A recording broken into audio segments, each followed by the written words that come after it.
Well, we've got a sweet treat to wrap things up this evening. In a city known for its craft breweries and culinary creativity, few people realize the Queen City is also home to some passionate chocolatiers. Eccentric, devoted, and absolutely serious about their craft.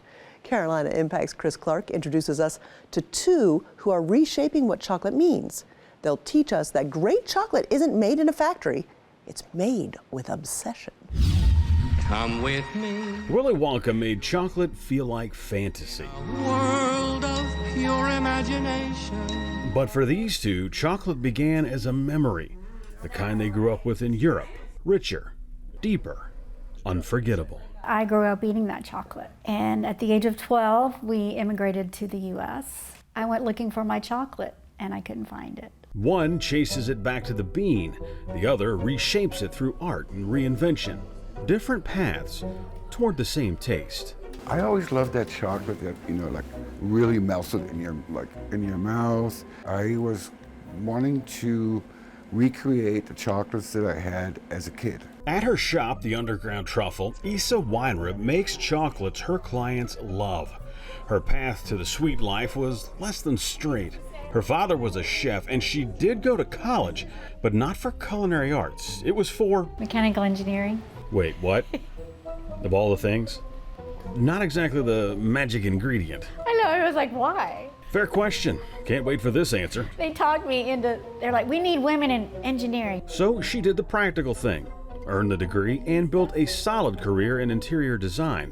But one problem never went away. When I would go visit my cousins, I would always bring back chocolate that I purchased there in Europe, because we still couldn't find any good chocolate here. It started with suitcases. Chocolates smuggled home for friends. Then truffles made locally led to a supplier in South America shipping in bulk, and inside one shipment, something unexpected. They sent me a VHS tape of their process. I put that tape in there and I watched this. It was like 30 minutes long, and I'm like, oh my God. Beans, they grow on a tree and they come from a pod, and then they do this and they ferment them and roast them, and I had no clue. Looking to make her product more authentic, she took a trip to Costa Rica with friends. There, at a place called Coco Etica, she didn't just tour a farm. She had an education. They had this big outdoor fire that they roasted beans on. After they roasted them, they had they put it in a bag, and I think they had like a rolling pin or a big stick, and they cracked it all up. She brought those lessons back to Charlotte, not just to improve the flavor, but to understand chocolate from the inside out. When you put the nibs inside of the drum and you turn on the machine, you don't add heat, it's just the friction of those wheels turning and rubbing on the bottom plate of that stone plate that creates friction, so it starts to melt. It's part science, part patience, and something Asa is eager to share, teaching classes on not just how chocolate is made, but where it comes from. How it sort of became sophisticated over time, but it started in such a simplistic way, and the types of tools that were used in ancient cultures to create the chocolate from scratch. She walked us through the whole process, from meeting farmers in Puerto Rico all the way through to her hand, roasting and hand shucking chocolate. It gave me a new appreciation. The actual fruit pod to letting that ferment and roast and grind, and she makes the chocolate from start to finish, and that's a local thing, which I would never have guessed that would be happening in Charlotte. Asa chases chocolate back to the source, the bean, the grind, the science. But for another chocolatier in Charlotte, the obsession isn't where chocolate comes from. It's how it's supposed to feel when it melts. The taste he remembers from growing up in Europe. I make chocolates that I like. If I don't like them, you won't see them in my box, period. That stubborn streak? It's not new. Marvin's whole career has been built on detail and reinvention. I started out as a DJ after school, just as a side gig. I loved doing that. Then I went to trade school, become a hair and makeup artist back in Germany. I worked in a few salons in Germany, and then I got an offer from an agency, Celestine Agency in LA. From Germany to Los Angeles, he built a career working with top talent, top stylists, and no room for mistakes. It was long days, high standards, and some of the best in the business trusting him with their image.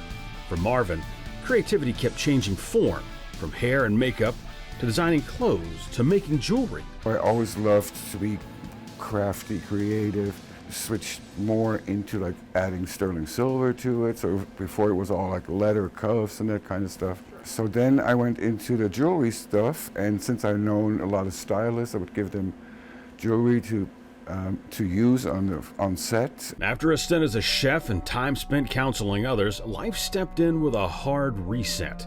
The recession hit, jobs disappeared, and Marvin took the work that was available. 2008 happened, so all money crashed, everything gone, right? I had to find some kind of job. The only thing that was like available was a clerk position in it was called confectionery. It wasn't the plan, but it put him back where he'd started, surrounded by sweets and possibility. I went to the owner and I'm like, actor, can I maybe do some truffles and see how they go? And he's like, yeah, try it out. One batch turned into another. Customers came back, and before long, chocolate stopped being an experiment and became the thing that followed him all the way to Charlotte. After years on the road, Marvin wasn't just looking for a new city.